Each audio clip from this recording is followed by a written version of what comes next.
It's getting to the point where the passport bros, they might have been right. The passport bros might have been right, bro. We used to talk crazy about the passport bros, but they all happy. The passport bros might have been right. What's wrong? I can't do this. What is your love language? Oh, cash of affirmation, physical cash. That will work for me. Okay. I can't do this. I like men that spend money on me and don't bother me. I don't like men that only spend money on me when they're in my presence. Frankie, she's right, okay? We didn't case this bank, okay? We cased Downtown Federal. You're not my type, and the outfit. You come on a dating show. To me, if you wear that here, you're going to wear that on a date, and that cannot run. Sorry. Like, you come on a dating show, and that's how you dress. You gotta take it though, innit? First of all, the tats were mad. That's fine, that's not your thing, that's absolutely fine. Yeah, I mean, I wouldn't even want to go on a date with you either looking like that either. That's like, fine. more like classy, like the local thing on the corner. Love that, sweetie. You look like the local roadman. They're all pretty much the same. Why do some people want traditional women without being a traditional man? That's a great question. Because what you're not going to do, you're not going to have me out here cooking, cleaning, raising the kids, and I got to be out here in the workforce with you. If you want 100% of the housework done, you got to be paying 100% of the bills. Ain't nobody got the time. They're all pretty much the same. This is my 7-day rule. Within 7 days of you getting my phone number, you need to have made plans to be back in my presence again. And I'm not talking about 7 business days. They're all pretty much the same. Nowadays, men are broke. Even a simple 50,000 they cannot give you. I ain't feeling this, Frankie. This ain't right. It's not even about money. But if I say no to coffee and I say happy hour, you have an idea of what you're going to spend. I just think that's inappropriate at this big age. We're not in college. What our menfolk need to understand is that we are not asking for something we do not do on our own. Okay. There's an interesting energy and nostalgia around the movie Set It Off in the black community. It's essentially a movie of 4 young women who are at wit's end, who decide to rob banks to make some money because their lives are so difficult, and pretty much the ending is what you would expect. But this simple TikTok is clearly AI generated, but in a day's time, 16 hours, it gets 10,000 likes. It's just a metaphor for how much this movie resonates with a certain part of the black community. And it's very interesting because essentially this is a movie for women getting money at all cost, pretty much acting like men while doing it. There's been a rift in this family that is not good for business. We started as a gang of 4. We must always be 4. Only way we're gonna see cash is we take a bank. Look, Nate, before I do this, I want my check. Now, see, I'm with that shit. That's Stoney from the Bronx.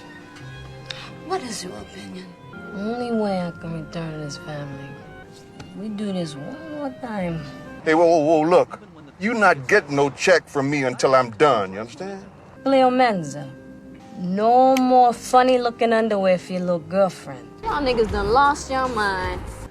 We do this one more time. Might as well not even talk about this shit no more. Well, I'm talking about it. I'm in a bind, Nate. Ain't nobody gonna stop me from talking about it. I'm in a bind, Nate. Well, talk is cheap. Can you live with the terms that your dons have set forth? Nigga. Yes, Godfather. I think it's important to pay attention to the dynamics at play when we watch these nostalgic movies of the 90s about black culture. A good example is when we watch Menace to Society and we think about the character O-Dog.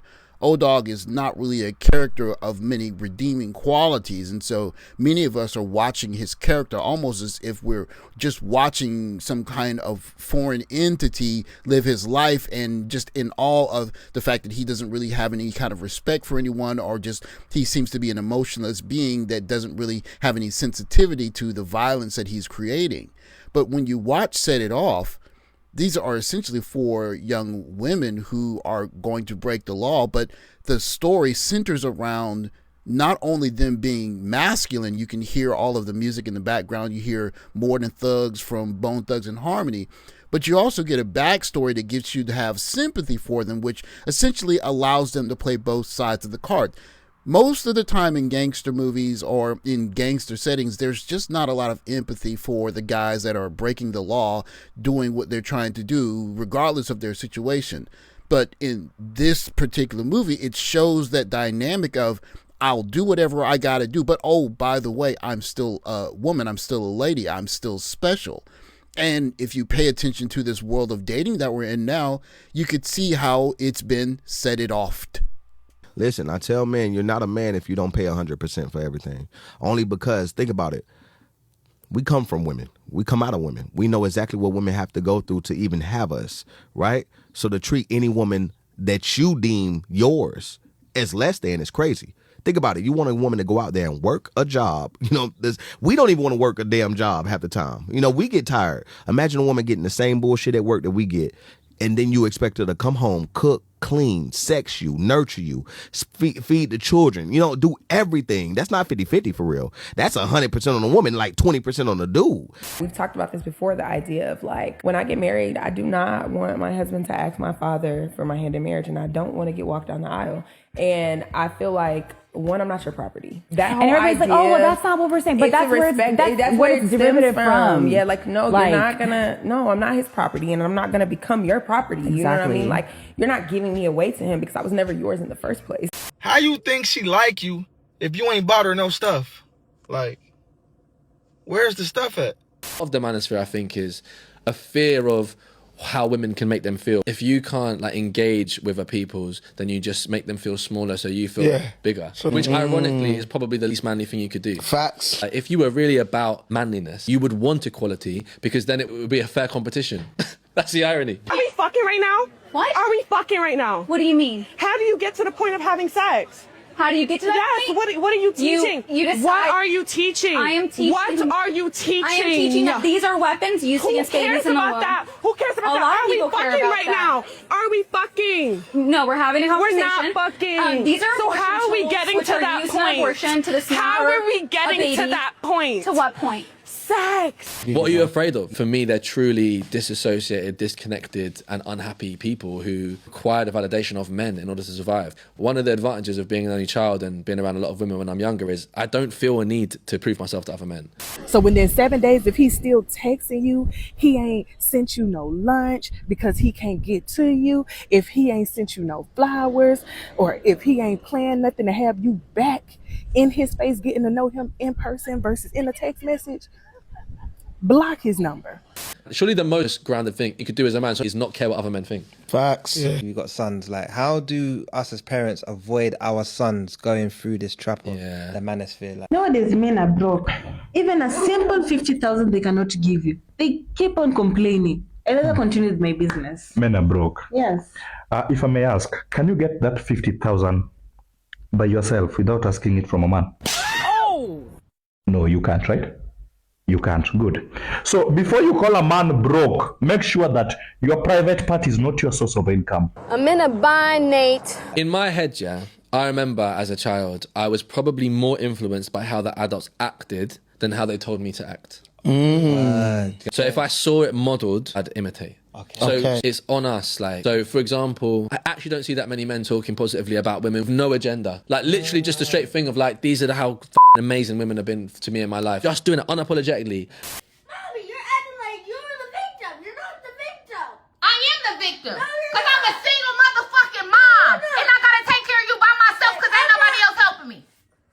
Like, I just wanted to go to soccer. I had good energy. But it's always a problem when I want to go to soccer.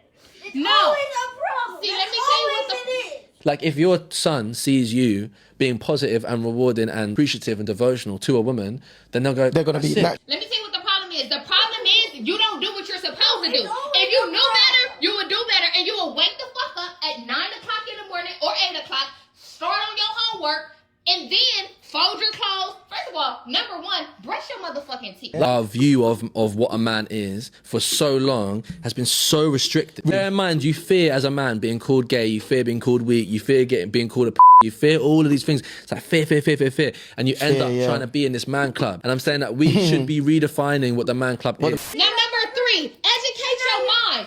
Do your homework. You didn't do your homework. I'm trying to clean up my room, and you're just draining my energy. What happened to the homework? But listen, you was outside playing all yesterday. What happened to the homework? I do my homework. So bottom line is, it's shit to do.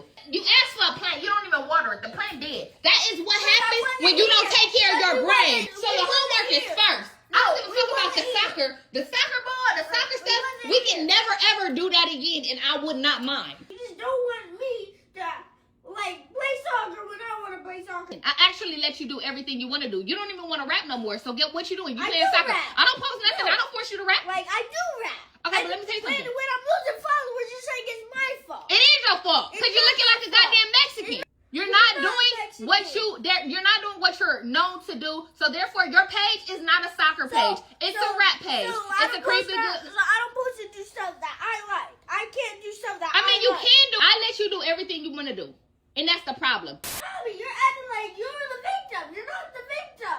I am the victim No, you're because not. I'm a single motherfucking mom, and I gotta take care of you by myself because ain't nobody else helping me. As hard as it is listening to this back and forth between this young boy and his mother, we can hear that dichotomy that we saw in Set It Off playing itself out real time. The mom wants sympathy, but she also wants to be the gangster, quote unquote, the one that's laying down the rules, the law of the land at the same time. And so what space does that give this young boy? He can't be a young boy when his mother's saying, I deserve sympathy because I'm a single mother. I'm out here doing it all by myself, because he had nothing to do with what made her a single mother. So can he be masculine? Not really. Can he be a little boy? Not really. So where does he fit in? How does he answer the question of what is it that I'm actually allowed to do? Am I allowed to be a little boy? And it's just confusion. You playing soccer. I don't post nothing. I don't force you to rap. I do rap. Okay, but let me tell you something. When I'm losing followers, you're saying it's my fault. It is your fault because you're looking like a goddamn Mexican. You're not doing what you're known to do. So therefore, your page is not a soccer page. It's a rap page. It's a creepy good. So I don't post to do stuff that I like. I can't do stuff that I mean, you like. can do. I let you do everything you want to do. And that's the problem. You think you got extra privileges and you think like the whole world revolves around you. And I'm weak because my whole life revolves around my kids. It's unfair to me. You're actually taking advantage of me. No, I'm not. Yeah, you are. No, I'm not. Yeah, you are. I'm not. Yeah, you are. How? Because everything you want, I have to go buy it. No, everything you need, I have to provide it. No. Anytime you want to do something extracurricular, my mind tells me, oh my gosh, my son really want to do this, so I have to make a way. Even if I don't have no money, I don't even have money for the private soccer right now. You know how much money I pay for the soccer league? The travel team? Yeah. How much? $500. $500? No, I paid $400 every month for the soccer one-on-one. For the lead, I had to pay $1,500 for that. Not only did I pay $1,500 for the soccer league, you know what else I had to pay for? Uniforms. And guess how much was that? That was like $500. And you won't even wear the uniforms because you're wearing this bullshit ass somebody else jersey number. Story time. I was at a high school and there was a female student there with a tube top on and some shorts so short you can basically see her butt crack. I then looked at the male teacher, who happened to be an older black man, and said, do you guys not have a dress code? There's not enough administrators to really enforce it. I said, well, why don't the teachers enforce it? He said, ma'am, let me tell you something. Goes on to say to me, ma'am, I'm a few years from retirement and I don't need no problems. And the last thing I need is a report coming my way from a student counselor after I tell a little girl to cover up and she tries to make it seem like I'm being a pervert. We used to talk crazy about the passport bros, but they all happy. The passport bros might have been right. Listen, take that how you want to take it. The passport bros might have been right. Because here, US of A, I'm not seeing it. My boy's not seeing it. The passport bros might have been right. So what happens in a situation when you fudge the old rules where basically all of the rules that you didn't like or you deemed that you wouldn't like or movies have told you was oppression, you basically wipe those away. You call those bad, terrible, oppressive patriarchy. But at the same time, you tell young men that because you're a woman and you're so oppressed that you deserve to be paid simply because you are going on a date with a person, and that a coffee date to get to know someone or just not spending a lot of money up front is basically you enjoying privileged patriarchy. You basically are telling young men there aren't any rules. And so if there aren't any rules, how exactly am I supposed to do this? And what you're starting to see is that, well, if a young woman can both be a gangster and a victim, then that doesn't leave a lot of room for a man to essentially have any authority or even to just do the interaction right. Because basically the only way to do the interaction right is to pay money, be quiet, shut up, and do exactly what a woman says to do. And even when you do that, you can get in trouble. You know what?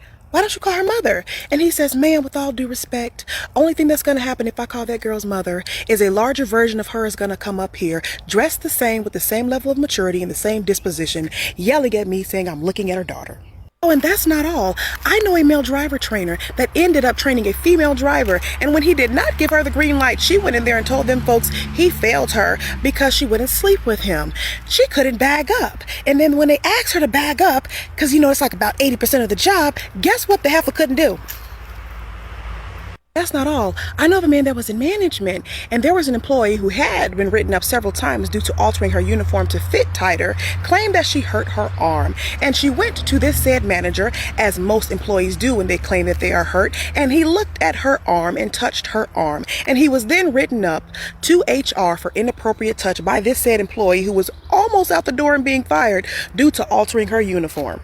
One thing I can say, if women continue to weaponize their sexuality in this way in the West, you're going to see politicians and officials put forth policies to incentivize the removal of women in many sectors in the workforce. The problem with the premise of the movie Set It Off is that in most gangster movies for men, if you're going to be a gangster, you got to be a gangster from the beginning to the end. There's very little sympathy for what happens in the end of gangster movies for men that were gangsters. But Set It Off plays both sides, where you feel a level of sympathy for these women that they have no choice but to decide to go into a life of crime in order to pay for the variety of problems that they're dealing with. And so you see both sides of the game being played. And if you're a man encountering that, heck, if you're a young boy encountering that, you don't know how to deal with it because there aren't any rules. The rules have been fudged out. And so you see a young boy looking at his mother saying, why are you always the victim when I'm 9, 10 years old? And she has the boy rapping and trying to clean his clothes off the floor and playing soccer, but telling him that he needs to study when he's a young boy who basically needs his parents to sit down with him and show him how to study. It shows you from a very young age that that boy does not know the rules. And so he's going to go through the whole gambit of hearing people on social media and movies, his mother, the women in his life say men ain't nothing, men need to step up, a real man, a real man, a real man. And you wonder why people are floating to this space. Because they're wondering, am I imagining things? Is something crazy? This doesn't make any sense. They're telling me that a real man pays for everything, but she went to college and she has a job and she's proud of her career, but she wants to spend all of my money, but I can't have any authority or I can't tell her what to do. And I don't understand how this works. And what you end up with is guys saying, can I just go somewhere where we can reset the game and play by a set of rules that makes more sense? And that's how you get Passport Bros. You can say what you want to say about Passport Bros, but what you can't say is that they're guys cheating a game because a game has rules. And what you're seeing now in this modern dating environment is that there are no rules. You do the gangster thing you need to do to get what you need to get. And if you roll over or take advantage of some decent men in the process, so be it, because it's about getting to that money by any means necessary. Ask young men if they want to play that game or not. Thanks for watching. Like, subscribe, comment below. I'll catch you next video. Take care.